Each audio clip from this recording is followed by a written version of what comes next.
Hello everyone, welcome back to online study on. आज हम इस वीडियो में लेकर आए हैं घटना चक्र से फिजिक्स के कुछ इंपॉर्टेंट क्वेश्चंस। तो इस वीडियो को एंड तक देखिए। अगर आपने इससे पहले के साइंस के और भी पार्ट्स को नहीं देखा तो ज़रूर चेकआउट कर लीजिएगा, क्योंकि ये सभी क्वेश्चंस एग्जाम्स में पूछे गए हैं और काफ़ी अच्छे लेवल के क्वेश्चंस हैं। तो आपके आने वाले एग्जाम्स के लिए भी मोस्ट इंपॉर्टेंट हो सकता है। तो चलिए ज़्यादा समय ना लेते हुए वीडियो को शुरू करते हैं। सबसे पहला क्वेश्चन आपके स्क्रीन पर, निम्नलिखित में से किस नाभिकीय शक्ति संयंत्र की कुल स्थापित क्षमता अधिकतम है?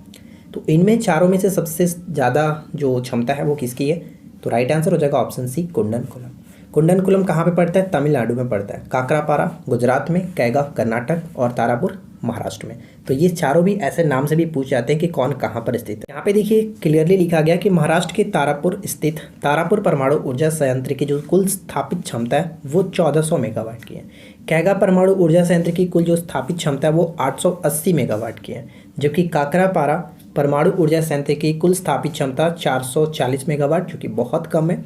और कुंडनकुलम परमाणु ऊर्जा संयंत्र की कुल स्थापित ऊर्जा 2000 मेगावाट है। तो काफ़ी इंपॉर्टेंट है। अगला क्वेश्चन की पोखरण में जो दूसरा परीक्षण किया गया था, कब किया गया था? दूसरा परीक्षण कब किया गया था? राइट आंसर हो जाएगा ऑप्शन सी, 11 मई 1998 को। 11 मई 1998। यहाँ पे आप क्लियरली पढ़ सकते हैं कि पोखरण द्वितीय के अंतर्गत भारत ने ऑपरेशन शक्ति, जो पहला था जो 1974 में हुआ था, वो स्माइलिंग बुद्धा उसका कोड था, ये ध्यान रखिएगा। और यहाँ पे ऑपरेशन शक्ति का, इसके तहत राजस्थान के पोखरण परीक्षण स्थल में 5 परमाणु परीक्षण किए गए थे। ये भी ध्यान रखिएगा कितने किए गए थे? 5 परमाणु परीक्षण। प्रथम 3 परीक्षण 11 मई 1998 और 11 मई को ही राष्ट्रीय प्रौद्योगिकी दिवस मनाया जाता है इसी के उपलक्ष्य में, ठीक है। और 2 जो परीक्षण किए गए थे 2 दिन के बाद 13 मई 1998 को किए गए थे। तो ये याद रखना है। नेक्स्ट वन दिया गया कि सूची 1 को सूची 2 के साथ मैच करना। परमाणु शक्ति केंद्र और स्थिति वाला राज्य इसके साथ मैच करते हैं। कलपक्कम तमिलनाडु में पड़ता है। नरौरा उत्तर प्रदेश, ये ध्यान रखिए। काकरापारा का संबंध हो जाता है गुजरात से, और ट्रॉम्बे तो महाराष्ट्र में है ही। तो यहाँ पे हम सभी तरीके से मैच करके देख लिए। और देखिए इसका अच्छे तरीके से और भी विवरण कुछ लिखा गया, यहाँ पे हम पढ़ सकते हैं कौन कहाँ पर स्थित है। जैसे कलपक्कम जो है भारत के तमिलनाडु राज्य में स्थित छोटा सा एक कस्बा है। कलपक्कम मुख्यतः यहाँ स्थापित नाभिकीय संयंत्रों के लिए प्रसिद्ध है। नरौरा जो है गंगा नदी के किनारे उत्तर प्रदेश के बुलंदशहर जिले में स्थित है, ये ध्यान रखिएगा। और साथ ही साथ काकरापारा का संबंध जो होता है गुजरात के सूरत शहर के निकट स्थित है, ठीक है। ट्रॉम्बे जो कि मुंबई महाराष्ट्र के पूर्वोत्तर में स्थित एक उपनगर है, तो ये याद रखना। अगला प्रश्न है कि निम्नलिखित में से कौन ईंधन नहीं है? तो बताइए कि निम्नलिखित में से कौन ईंधन नहीं है? जो रेडियो एक्टिव तत्व होते हैं ज़्यादातर उनका प्रयोग ईंधन के रूप में किया जाता है। यूरेनियम हो गया, थोरियम, रेडियम, ये सभी ईंधन है। लेकिन हीलियम एक अक्रिय गैस है, तो इसका प्रयोग ईंधन के रूप में नहीं किया जाता है। यहाँ पे पढ़ सकते हैं कि सभी रेडियो एक्टिव पदार्थ को परमाणु ईंधन के रूप में प्रयोग किया जा सकता है, लेकिन हीलियम एक अक्रिय गैस है। तो यहाँ पर राइट आंसर हो जाएगा ऑप्शन डी, जो कि अलग है, ठीक है।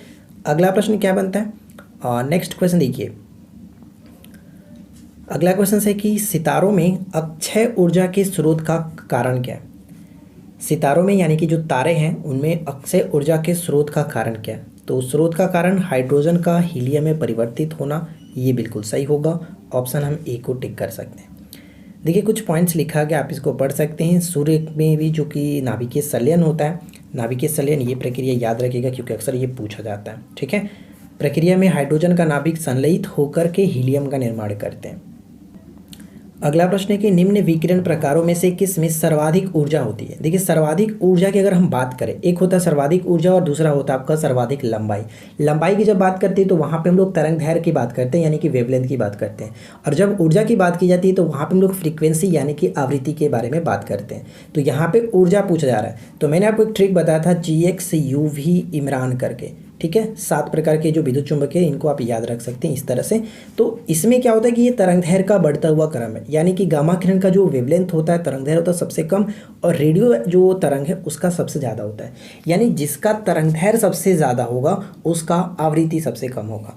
तो यानी कि रेडियो तरंग की जो आवृत्ति होगी वो सबसे कम होगी, और सबसे जो गामा किरण है जो सबसे कम उसका वेवलेंथ है, उसका आवृत्ति यानी ऊर्जा ज़्यादा होगा। तो अगर हम इस क्रम को ध्यान में रखते हुए ऑप्शंस देखें, सर्वाधिक ऊर्जा किसमें होती है? तो दृश्य विकिरण, एक्सरे, अल्ट्रावायलेट यानी कि परावैंगनी और इंफ्रारेड अवरक्त किरण होता है। तो यहाँ पे देखिए सेकंड नंबर पे क्या आएगा? सेकंड नंबर यानी कि गामा तो है नहीं, गामा नहीं है तो उसके बाद हम बढ़ेंगे एक्सरे, यानी एक्सरे का जो तरंगदैर्घ्य वो सभी की तुलना में कम होगा। तो सभी की तुलना में जब इसका तरंगदैर्घ्य कम होगा तो जाहिर सी बात है कि आवृत्ति ज़्यादा होगी, और आवृत्ति ज़्यादा यानी कि ऊर्जा ज़्यादा है। तो एक्सरे यहाँ पे बिल्कुल सही आंसर बन जाता है, हम ऑप्शन बी को टिक करेंगे। ये बहुत इंपॉर्टेंट है, आप इसको अच्छे से याद रखिएगा, ठीक है। देखिए यहाँ पे भी कुछ पॉइंट्स लिखी गई हैं जो कि आप पढ़ सकते हैं। एक्चुअली जो चारों ऑप्शंस था उसके अकॉर्डिंग यहाँ पे क्रम सजाया गया, लेकिन मैंने आपको जो क्रम बताया GX UV इमरान, आप उसको याद रखिए। यहाँ पे देखिए कि विद्युत चुंबक के स्पेक्ट्रम में पाए जाने वाले विभिन्न विकिरणों में न्यूनतम ऊर्जा रेडियो तरंगों की होती है, सबसे लास्ट में था जिसका वेवलेंथ सबसे ज़्यादा होता है, और जबकि सर्वाधिक ऊर्जा गामा किरणों की होती है क्योंकि इसका सबसे कम तरंगदैर्घ्य होता है।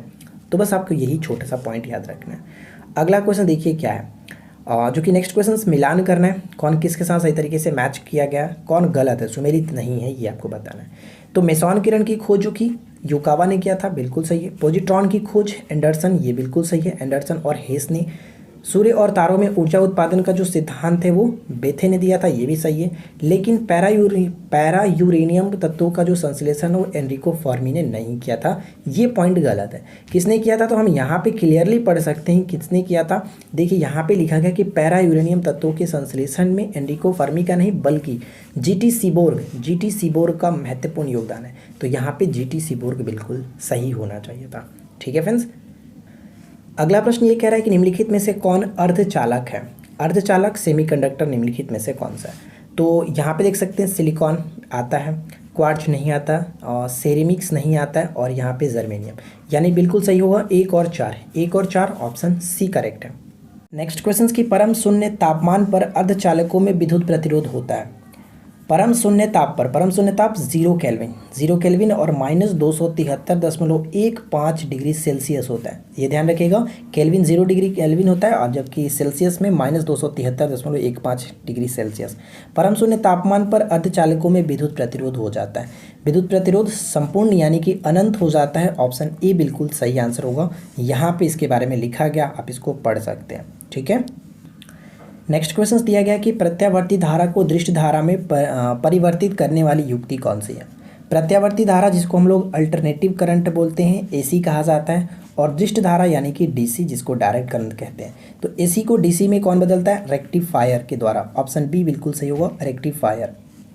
देखिए यहाँ पे लिखा गया कि रेक्टिफायर एक वैद्युत युक्ति होता है जो कि प्रत्यावर्ती धारा यानी अल्टरनेटिव करंट AC को दृष्ट धारा या फिर डायरेक्ट करंट DC में परिवर्तित करता है, और इन्वर्टर इसका जस्ट अपोजिट होता है, DC को AC में परिवर्तित करता है। ट्रांसफार्मर का जो प्रयोग किया था वो अलग अलग वोल्टेज के बढ़ाने घटाने के रूप में इसका प्रयोग किया जाता है।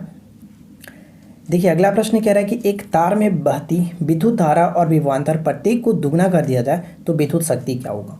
विद्युत शक्ति क्या होगा, तो P का अगर हम संबंध देखें, जो शक्ति जो होता है वो वोल्टेज और यहाँ पे धारा का एक संबंध होता है, P बराबर VI। अगर हम दोनों को दुगना कर दें, ये 2V हो जाता है और 2I हो जाता है, यानी कि 4 VI हो जाएगा। पहले की तुलना में कितना हो जाएगा, 4 गुना बढ़ जाएगा। Right answer option B. Next one क्या कह रहा है कि सामान्य ट्यूबलाइट में कौन सी गैस होती है। सामान्यतः जो ट्यूबलाइट होती है उसमें कौन सी गैस भरी जाती है। आर्गन के साथ मरकरी का वेपर यानी कि पारद का वाष्प भरा जाता है। यहाँ पे सी बिल्कुल सही आंसर हो जाएगा। यहाँ पे आप पढ़ सकते हैं ट्यूबलाइट के कांच की एक लंबी ट्यूब होती है जिसके अंदर की दीवारों पर फॉस्फर का लेप चढ़ा होता है, और ट्यूब के अंदर अक्रिय गैस जैसे आर्गन को कुछ पारे यानी मरकरी के वाष्प के साथ भर दिए जाते हैं। नेक्स्ट वन कह रहा है कि CFL का पूर्ण रूप क्या होता है। CFL का पूर्ण रूप क्या होता है। CFL का पूर्ण रूप हम यहाँ पे कह सकते हैं compact fluorescent lamp. Option A यहाँ पे राइट आंसर हो जाता है, ठीक है। चलिए आगे बढ़ते हैं और अगला सवाल देखिए। अगला सवाल दिया गया कि हैलोजन लैंप का तंतु निम्न मिश्र धातु का होता है। जैसे विद्युत बल्ब में हम लोग देखते हैं टंगस्टन का बना होता है, उस तरह से हैलोजन लैंप जो है किसका मिश्र धातु का बना होता है। तो हैलोजन लैंप टंगस्टन के साथ साथ सोडियम होता है। सोडियम के कारण ही ये पीला आपको जलता है, तो पीला दिखाई देता है। अगला सवाल क्या है कि फ्यूज़ का सिद्धांत है। फ्यूज का सिद्धांत क्या है। फ्यूज में जो जिस तरह का कॉम्बिनेशन होता है, मैंने आपको इससे पहले वाले फिजिक्स के जो वीडियो था उसमें बताया था कि फ्यूज जो होता है वो उच्च प्रतिरोध होता है, लेकिन गलनांक उसका बहुत ही कम होता है, ताकि अगर ज़्यादा शॉर्ट सर्किट हो तो वो तुरंत फ्यूज गल जाता है, उसका गलनांक बहुत निम्न होता है। तो फ्यूज का सिद्धांत होता है विद्युत का ऊष्मीय प्रभाव पर। सी यहाँ पे बिल्कुल सही होगा, विद्युत का ऊष्मीय प्रभाव। अगला सवाल है कि सर्वाधिक विद्युत चालकता वाला तत्व कौन सा है। सर्वाधिक विद्युत चालकता वाला तत्व कौन सा है। वो होगा आपका चांदी। देखिए यहाँ पे लिखा गया कि जिन पदार्थों की विद्युत प्रतिरोधकता अति निम्न होती है उन्हें सुचालक के रूप में जाना जाता है। चांदी विद्युत की सर्वोत्तम सुचालक है। सर्वाधिक विद्युत चालकता चांदी की होती है। इसके बाद तांबा, एल्युमिनियम, लोहा विद्युत की चालकता होती है। नेक्स्ट वन, जब वैद्युत ऊर्जा गति में परिवर्तित होती है तब क्या होगा? जब वैद्युत ऊर्जा गति में परिवर्तित होती है तो ऊष्मा की कोई हानि नहीं होती है। ऑप्शन ए, ऊष्मा की कोई हानि नहीं होती है। नेक्स्ट वन है कि डायनेमो का कार्य क्या होता है? डायनेमो का कार्य क्या होता है? डायनेमो यांत्रिक ऊर्जा को विद्युत ऊर्जा में बदलता है। यांत्रिक ऊर्जा को विद्युत ऊर्जा में बदलता है। फ्रेंड्स, पीडीएफ के लिए आप टेलीग्राम को ज्वाइन रखिए। ये पीडीएफ आपको टेलीग्राम पर डाल दिया जाता है तो आप वहाँ से डाउनलोड कर सकते हैं। नेक्स्ट सवाल कह रहा है कि 100 वाट की बिजली का बल्ब 10 घंटे जले तो बिजली का खर्च कितना होगा? तो आपको पता है कि वाट गुने घंटा से हम निकाल सकते हैं। वाट गुने घंटा, तो वाट कितना है? 100 और 10। लेकिन ये अगर हम जब भी बिजली का खर्च निकालें तो किलोवाट घंटा में, तो 1000 से डिवाइड कर दीजिए, यानी कि 1 इकाई बिल्कुल सही आंसर हो जाता है, ऑप्शन बी। चलिए आगे बढ़ते हैं। नेक्स्ट क्वेश्चन है कि दूरदर्शन प्रदर्शन में चित्र संदेशों का संचरण होता है। ध्यान रखिएगा, ये क्वेश्चन बहुत इंपॉर्टेंट है। यहाँ पे ध्यान रखना, चित्र संदेशों का। चित्र संदेशों के लिए आयाम मॉड्यूलेशन के द्वारा होता है, जबकि ध्वनि की बात करता है, ध्वनि संदेशों के लिए आवृत्ति मॉड्यूलेशन का प्रयोग करते हैं। तो क्वेश्चंस को आप अच्छे से पढ़ लेंगे, क्वेश्चंस में क्या पूछा जा रहा है। दूरदर्शन प्रसारण में ध्वनि संचरण के लिए आवृत्ति मॉड्यूलेशन होता है, जबकि चित्र संदेशों के संचरण के लिए आयाम मॉड्यूलेशन का प्रयोग किया था। एकदम वीवीआई क्वेश्चंस बन सकता है। अगला सवाल, निम्न में से किसकी तरंग लंबाई सबसे अधिक होती है? जो मैंने आपको ऊपर में क्वेश्चन बताया था आवृत्ति और तरंगदैर्घ्य के संबंध में, सेम टू सेम आपका क्वेश्चन वही है। बस आपको ये ध्यान रखना है कि तरंगदैर्घ्य जिसका ज़्यादा होगा उसकी आवृत्ति सबसे कम होगी, जिसका आवृत्ति सबसे कम होगा उसका तरंगदैर्घ्य सबसे ज़्यादा होगा। यानी कि यहाँ पे तरंग लंबाई सबसे अधिक किसका होता है? रेडियो तरंग का। रेडियो तरंग ऑप्शन हम डी को टिक करेंगे। नेक्स्ट क्वेश्चन है कि परासर्व वे ध्वनियाँ हैं जिनकी आवृत्ति होती है। परासर्व वे ध्वनियाँ हैं जिनकी आवृत्ति होती है 20,000 हर्ट्ज से अधिक। 20,000 हर्ट्ज से अधिक, ऑप्शन ए बिल्कुल सही होगा। नेक्स्ट क्वेश्चन, स्पष्ट रूप से प्रतिध्वनि सुनने के लिए, प्रतिध्वनि यानी कि इको सुनने के लिए परावर्तित सतह और सुनने वाले मध्य कम से कम दूरी जो होनी चाहिए वो कितना होता है? तो अकॉर्डिंग टू ऑप्शन हम यहाँ पे कह सकते हैं लगभग 17 मीटर होता है, तो 16.5 मीटर ऑप्शन हम डी को टिक कर सकते हैं। और यहाँ पे कुछ पॉइंट्स लिखा गया जैसे कि पढ़ सकते हैं, जब कोई ध्वनि होती है तो उसकी संवेदना हमारे दिमाग पर कितने समय तक लिए रहता है? 1/10 सेकंड तक बनी रहती है। तो फ्रेंड्स देखिए, आज की इस वीडियो में हमने जो भी इंपॉर्टेंट क्वेश्चन लिए थे वो यही थे, और आशा करते हैं कि आप लोगों को अच्छा लगा होगा। अगर आपको अच्छा लगा हो तो वीडियो को लाइक ज़रूर करिएगा, दोस्तों के साथ शेयर कर दीजिए, साथ ही साथ चैनल को सब्सक्राइब करके नोटिफिकेशन बेल आइकन को ऑल पे ज़रूर सेट रखें। हम मिलते हैं आपके साथ नेक्स्ट वीडियो में, नेक्स्ट क्लास में। Thanks for watching, keep learning, have a good day.